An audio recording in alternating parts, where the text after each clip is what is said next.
మీకు ఉన్న వాళ్ళందరూ ఇప్పుడున్న కరెంట్ డైరెక్టర్స్ Yeah. పెద్ద స్టార్స్ ముఖ్యంగా మెగాస్టార్ Yes. వాళ్ళందరూ కూర్చుని ఆలోచించారు, రాయి మీద కూర్చుని ఆలోచించుకోవాలి Yeah. What kind of film to make next Yeah. To challenge Baahubali. Megastar ఆలోచించకూడదు, డెసిషన్ తీసుకోలేదు. బాహుబలిని మర్చిపోయేలా 150 సినిమా తీయకపోతే 150 సినిమా రాకూడదు.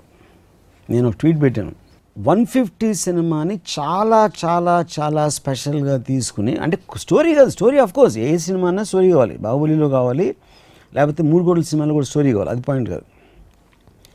అసలు మొత్తం సినిమా ఆడియన్స్ అందరూ అచ్చరువు పొందేలా తీయాలనే ఇంటెన్షన్ లేకపోతే ప్రజారాజ్యం పార్టీ పెట్టడం కన్నా పెద్ద మిస్టేక్ అవుతుంది. ఎందుకంటే అంత యాంటిసిపేషన్ ఉంది ఆడియన్స్ 150 సినిమా మీద. కానీ అందరికీ మీకు ఎలాగో డ్రైవ్ ప్యాషన్ ఎలా లేదన్నారు, అంత ఉండకపోవచ్చు కదా. చిరంజీవి గారు ఎలా ఉండకుండా ఉంటుంది?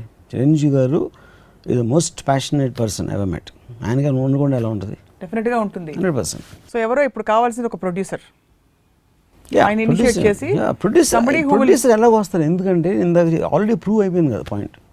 ఇంకా చిరంజీవి గారికి ఇండియాలో ఉంది మార్కెట్. ఆయన ప్రతిబంధు, ఆజ్కా, గుండారాజ్ అన్ని పెద్ద పెద్ద హిట్స్ అప్పుడు.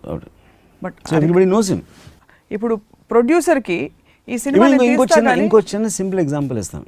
ప్రభాస్, రాజమౌళి ఉంటే ఇలా ఇలా ఇలా అయిన సినిమా, ఇదే సినిమాలో చిరంజీవి గారు ఉంటే పెద్దగా ఉండేదా లేదా అనేది obviously 100% far bigger. Point 1. Point 2 ఏంటి, అప్పుడు ఏంటి ఓన్లీ థింగ్ రాజమౌళి ఉన్నాడా లేదా. చిరంజీవి గారు రాజమౌళి చేస్తే టెరిఫిక్, రాజమౌళి లేకపోయినా ఇందాక మళ్ళీ అదే తిరిగి చెప్తాను.